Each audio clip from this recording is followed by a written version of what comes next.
Hello, আসসালামু আলাইকুম। কেমন আছেন সবাই? তো আজকের ব্লগটা মেইনলি হচ্ছে গিফট আনবক্সিং নিয়ে। তো আমার হাজব্যান্ড মানে আমার ডাক্তার সাহেবকে ওষুধ কোম্পানি থেকে অনেক কিছু গিফট করা হয়েছে। তো সেগুলো আমি আনবক্সিং করে দেখাবো।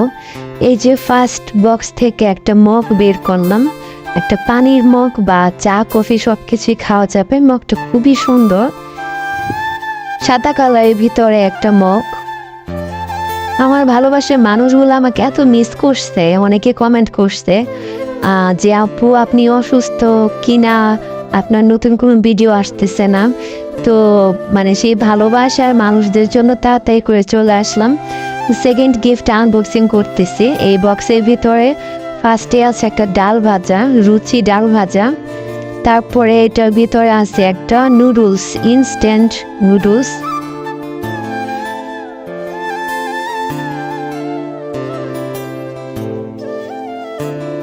তো এই তো এখন আমি হচ্ছে থার্ড বক্সটা আনবক্সিং করতেছি।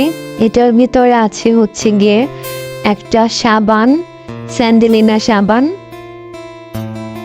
স্যান্ডেলিনা সাবানটা আমি এখন ঢুকায় রাখলাম। তারপর 4 নাম্বার গিফটটা, এটার ভিতরে আছে, দেখি এটার ভিতরে কি আছে। এই তো একটা বিস্কিট, একটা চকলেট ক্রিমি বিস্কিট। তো এই বিস্কিটটা আমি আগেও একবার খেয়েছিলাম, এটা খুবই টেস্টি। তো এখন আমি এটা আনবক্সিং করতেছি। এটার ভিতরে আছে জুস মিক্সার, তো মানে জুসে গুঁড়া করা আছে। এটা হচ্ছে এক গ্লাস পানির ভিতরে মিক্স করে খাওয়া লাগবে আর কি। তো এটা ট্রাই করে নেই, দেখা লাগবে যেটা আসলে টেস্ট কেমন।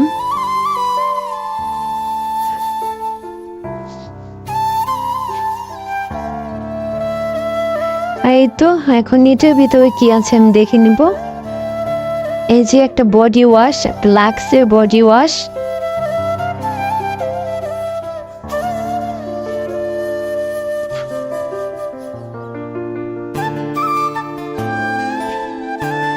তো এটার ভিতরে আছে হচ্ছে ক্যাপিচানো কফি। তো এটা শুধু গরম পানি মিক্স করলেই মেবি হবে, এটা আমি ট্রাই করব। গিফটগুলো আনবক্সিং করা হলে কফিটা আমি ট্রাই করব।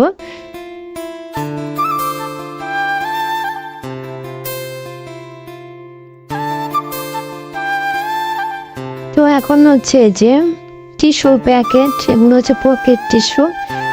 আর এই তো এটা হচ্ছে একটা টিস্যুর বক্স। এটা হচ্ছে খুবই ইন্টারেস্টিং একটা জিনিস, এটা আমি অফ ক্যামেরা একবার দেখে নিয়েছিলাম। এটা একটা নাইফ, হ্যাঁ। তো এটা এক পাশে নাইফ আর এক পাশে হচ্ছে পিলার। এটা দেখেন, এটা হচ্ছে নাইফের অপশন, এটা দিয়ে কাটাকুটি করা যাবে। আর অন্য পাশে হচ্ছে পিলার, এটা দিয়ে খোসা ছাড়ানোর জন্য শসা বা যে কোনো সালাদ টালাদ সব কিছু খোসা ছাড়ানো যাবে।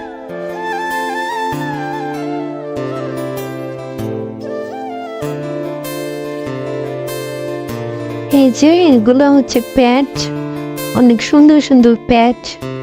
ডাক্তারদের বাসায় আর কিছু থাকার না থাকে, এগুলো প্যাটের বস্তা বস্তা প্যাড থাকে।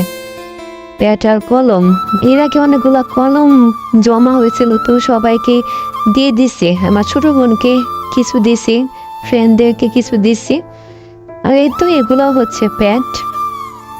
প্যাড রাখার জায়গা পাইতেছি না, নেওতে একটু হয়ে যাচ্ছে। তারপরও প্যাডগুলো দেখতে আমার কাছে খুব ভালো লাগে। এটাও ছোট্ট একটা কিউট একটা প্যাড। আর তারপর হচ্ছে এই যে এটা একটা ফাইল, তো এক্সাম হল বা বক্স টক্স কলম টলম ঢুকায় রাখার জন্য। আর এটা হচ্ছে একটা মানে ডেস্কের মতো হোল্ডার, কলম স্কেল টিস্কেল রাখা যাবে। আর আমি এখন একটু কফি বানাইতে চলে আসলাম। একটু আগে যে কফিটা আনবক্সিং করলাম এটা হচ্ছে ক্যাপিচানো ফ্লেভারের। তো আমি এটার ভিতরে যে পাউডারটা আছে এটা মগের ভিতরে দিয়ে দিলাম, ভালো করে সম্পূর্ণটা ঢেলে নিচ্ছে। তো এর ফাঁকে আমি একটু ওয়াটার হিটারে গরম পানি দিয়ে নিব। এই যে গরম পানি দিয়ে এটা একটু গরম হতে থাকুক। আর এটার পিছনে এটা আমি এখন খুলবো। এটার ভিতরে হচ্ছে মানে উপরে দিয়ে ডেকোরেশন করার জন্য একটা পাউডারের মতো আছে। তো তো পানি গরম হয়ে গেছে, এখন আমি এটার ভিতরে দিয়ে নিলাম। তো দেওয়ার পরে এটা একটু চামচ দিয়ে মিক্স করা লাগবে। এই যে আমি একটা টিস্পুন দিয়ে এটা একটু ভালো করে মিক্স করে নিচ্ছি। অনেক ঘন ঘন একটা লিকুইডি ভাব আসছে। তো আসলে কি মানে ভালো কফিগুলো কিন্তু এরকমই লুকিং হয়, একটু ঘন ঘন লাগে দেখতে। তো তারপরে ওই যে এটা আমি উপর দিয়ে ছিটিয়ে দিব, মেনলি এটার জন্য খাইতে অনেক বেশি মজা লাগবে। তো এই তো এটা আমি এখন উপর দিয়ে ছিটিয়ে দিচ্ছি। তো অফ ক্যামেরা আমি এটা একটু খেয়ে দেখছি, এটা খুবই মানে মজা হয়েছে। তো আপনারা চাইলে এরকম এগুলো কিন্তু কিনতেও পাওয়া যায় দোকানে বা সুপার শপে গেলে আপনারা পাবেন। তো যারা স্টুডেন্ট আছেন তো ওরা কিন্তু চাইলেই খুব সহজে এটা বানায় নিতে পারে। তো এখন আমি একটু রাতে রান্না বান্না করবো, চলে আসলাম রান্না করার জন্য। পাকিস্তানি মুরগি রান্না করব। তো এই তো আমি পেঁয়াজ কুচানোটা দিয়ে নিচ্ছি। আজকে আমি পেঁয়াজগুলো একটু মোটা করে কুচি করেছি, কারণ মাংসের ভিতরে পেঁয়াজ কুচিটা একটু মোটাই দিতে হয়। অনেক দিন ধরে আসলে মুরগি মাংস খাওয়া হয় না, মাঝখানে গরু, তারপরে গোল পাখির মাংস এগুলা খাওয়া হয়েছে। মুরগির মাংসটাও মানে গ্যাপ পড়ে গেছে অনেকদিন। তো ভাবলাম এই জন্য আসলে মুরগি কিনে নিয়ে আসি। আমি নিজে গিয়েছিলাম মুরগি কিনতে, তারপর কিনে এনে ভালো করে ধুয়ে টুয়ে ফ্রিজে রেখে দিয়েছিলাম। তো এখন নামায় রান্না করতেছি। তো এতে আমি বাটা মশলাগুলো দিয়ে দিছি, রসুন, তারপরে হচ্ছে জিরা বাটা, আদা বাটা, আর এই যে গরম মশলা টমসলা সব দিয়ে দিছি। সব কিছু দিয়ে এখন ভালো করে একটু ভাজা ভাজা করে নিব। ব্রাউন হওয়ার পরে তারপরে এটার ভিতরে গুঁড়া মশলাগুলো আমি অ্যাড করব। হ্যাঁ, আপনারা তো সবাই মুরগি মাংস রান্না করতে জানেনই, এটা আসলে এ টু জেড রেসিপি দেওয়ার মতো কিছু নাই, আর দেখলে বোঝা যায়। এই তো হলুদ টলুদ দিয়ে তারপরে আমি এই যে করে নিলাম, টমেটোটা দিয়ে দিলাম। টমেটো দেওয়ার পরে এখন আমি হচ্ছে যে পানি দিয়ে দিচ্ছি। পানিটা দেওয়ার পরে এখন আমি অন্যান্য গুঁড়া মশলাগুলো আমি অ্যাড করবো। এই যে মরিচের গুঁড়া দিয়ে দিলাম 2 চামচ, তারপরে ধনিয়ার গুঁড়া হচ্ছে 2 চামচ দিয়ে দিব। তারপরে এটা একটু এই যেরকম ঘন হয়ে আসলে তারপরে এটার ভিতরে মাংসটা অ্যাড করা লাগবে। মোট কথা ভালো করে আমি কষায় নিচ্ছি আর কি। তো এই তো আমি পানি ঝরিয়ে নিয়েছিলাম মুরগিটা, এটা এখন আমি দিয়ে দিলাম। আমার কাছে আসলে না ফার্মের মুরগির চাইতে পাকিস্তানি বা দেশি মুরগি অনেক বেশি ভালো লাগে।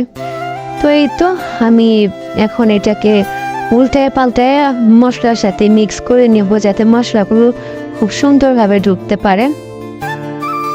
আর এই তো এখন আমি একটু একটু করে সম্পূর্ণ মশলার সাথে সুন্দর করে এটা মিক্স করে নিচ্ছি।